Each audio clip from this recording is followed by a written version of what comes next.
Bienvenue dans cette nouvelle édition du QG Weekend. Voici les titres de l'actualité. Les électeurs ont l'embarras du choix ce 6 mars au Bénin. Ils sont appelés aux urnes pour choisir parmi 33 candidats le successeur du président Thomas Boni Yayi. La campagne électorale pour la présidentielle du 20 mars est officiellement lancée en République du Congo. Focus sur le candidat parfait Kolelas dans ce journal. Et puis Air Côte d'Ivoire déploie ses ailes. La compagnie aérienne qui compte 5 Airbus A320 et 3 bombardiers dessert désormais une vingtaine de capitales africaines.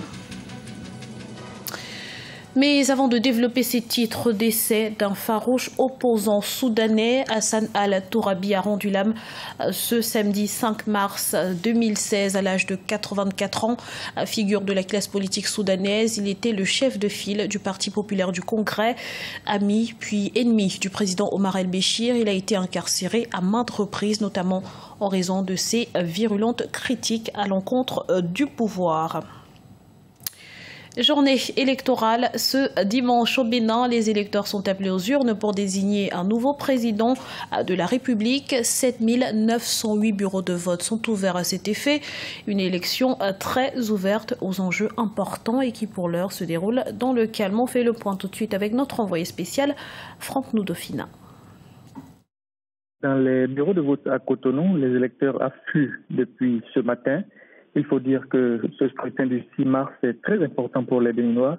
Il s'agit pour eux, en effet, de choisir un président autre que l'actuel chef de l'État, Boni Yayi, qui ne s'est pas représenté. À 15 heures, la majorité des 33 candidats en liste avaient déjà voté. Le chef de l'État sortant lui-même a accompli son devoir à 11 heures, non loin de son domicile. Il faut aussi vous rappeler que les bureaux de vote qui ont ouvert à 7 heures fermeront déjà à 16 heures heure locale. À 18 heures, tous les bureaux devraient fermer sur toute l'étendue du territoire béninois, sauf là où il y a eu des retards importants, afin de démarrer les opérations de décompte des voix. Le président Thomas Boni Yayi a donc effectué son devoir de citoyen. Après cet acte civique, il s'est adressé à la communauté nationale et internationale. Écoutons-le. Je suis encore là, citoyen, je rentre dans la vie civile. Je vivrai avec mes chers compatriotes que j'adore si tant. Je ne vais nulle part. Nous continuerons de mener le combat ensemble contre cet ennemi commun. Il y a un seul, le seul, c'est la pauvreté. La pauvreté. Donc ce n'est pas un testament de celui-là qui sent sa mort prochaine, non.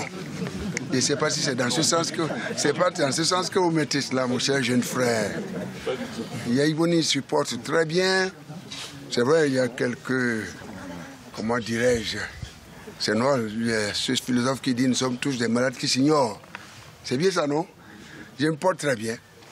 Et je pense que la nation a encore besoin de moi. Je vivrai avec mes très chers compatriotes et ensemble nous allons travailler pour en finir avec cet ennemi commun, la pauvreté. En République du Congo, les 9 candidats à la présidentielle du 20 mars se sont officiellement lancés dans la bataille ce samedi. Parfait Kolelas, candidat de la CODEA, a dévoilé son plan parfait pour le relèvement du Congo. Voyez ce reportage de notre envoyé spécial, Deva Panzo. Le candidat à l'élection présidentielle du 20 mars, Parfait Kolelas, a tenu un meeting ce samedi dans le 7e arrondissement Filou APK. Devant le peuple venu l'écouter, Parfait Kolelas a dévoilé les grandes lignes de son projet de société qu'il estime à 7 600 milliards de francs CFA. Le point fort, c'est la décentralisation intégrale. Le Congo de demain doit être un pays complètement décentralisé, avec 4 provinces. La province du littoral avec 3 départements, Kouilou, Niari, Pointe-Noire. La province de Mbé avec 3 départements, Cuvette Ouest, Plateau, le Koumou. La province du Congo central avec 3 départements, Poul, Bouenza, Brazzaville. La province de l'Équateur avec 3 départements, Cuvette centrale, Likwala, Sanga, avec une autonomie économique administrative. Parfait Kolelas a également promis la construction de plusieurs infrastructures tant énergétiques que routières. Il entrevoit 2500 km de voies ferrées de Ntombo Manyanga en passant par Kinkala et Matumbo dans le département du Poul jusqu'à Wesso dans la Sanga. Les habitants d'un Filou ne doutent plus que leur candidat sera le futur président du Congo au soir du 20 mars. C'est la volonté de Dieu. Aujourd'hui, le temps est arrivé. Dieu va faire son temps. Dieu, aujourd'hui, va nous prouver le contraire. Même si ces personnes-là vont vouloir frauder, mais le Seigneur dira son dernier mot. Nous sommes sûrs que Parfait Kolelas, aujourd'hui, va faire le changement de ce pays-là. Le Congo est un pays pétrolier. on nous a promis. Il y a eu beaucoup de programmes de société. On nous a dit autosuffisance à l'an 2000. Venez voir le marché du Congolais aujourd'hui. Comment le Congolais se nourrit. Pour le président actuel, mais il a 32 ans au pouvoir, donc je ne vois pas ce qu'il peut encore nous donner de nouveau si on ne voit pas aujourd'hui du côté de l'opposition. Parfait Kolela a par ailleurs assumé ses responsabilités d'ancien membre du gouvernement actuel qu'il a quitté en août 2015 pour rejoindre les rangs de l'opposition. Après Mfilou, le candidat de la CODEA s'est rendu à Ngangalingolo pour son second meeting. Air Côte d'Ivoire poursuit son développement. La flotte de la Compagnie nationale de Côte d'Ivoire comprend désormais 8 appareils, de quoi desservir davantage de destinations et à long terme s'ériger en hub sous-régional. Idolette Mirabel-Bissou. Le renouveau du secteur aéronautique ivoirien est effectif dans le pays. La nouvelle compagnie Air Côte d'Ivoire, créée en 2012, couvre les destinations régionales et le réseau domestique. La compagnie fonctionne avec des Airbus et des bombardiers. Pour davantage assurer la demande sous-régionale et mondiale, les autorités prévoient d'augmenter la flotte. Le secteur aéronautique ivoirien connaît donc un essor considérable. Sur les 1 500 000 de passagers qui ont fréquenté l'aéroport Félix Houphouët-Boigny en 2015, 44% ont été transportés par notre chère compagnie nationale. C'est environ 600 000 passagers.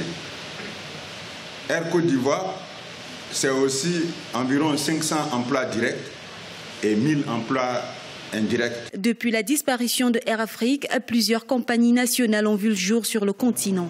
La survie de la plupart d'entre elles a été de courte durée.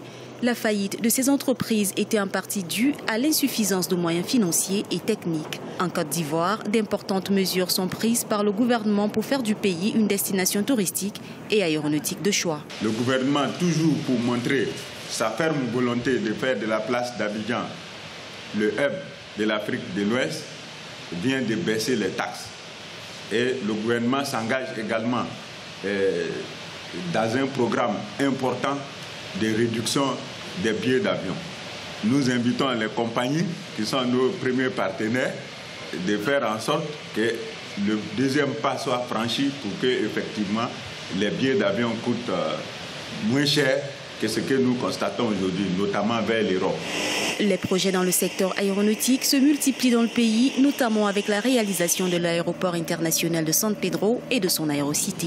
Depuis le lancement de Air Côte d'Ivoire, la compagnie est partie d'un capital de 25 milliards de francs CFA pour boucler le 31 décembre 2015 avec une augmentation de 65 milliards de francs CFA. L'objectif du gouvernement est d'atteindre 100 milliards de francs CFA en 2016. C'était le journal de la rédaction. Merci pour votre fidélité. Retrouvez dans un instant une nouvelle édition de l'actualité sur Africa 24.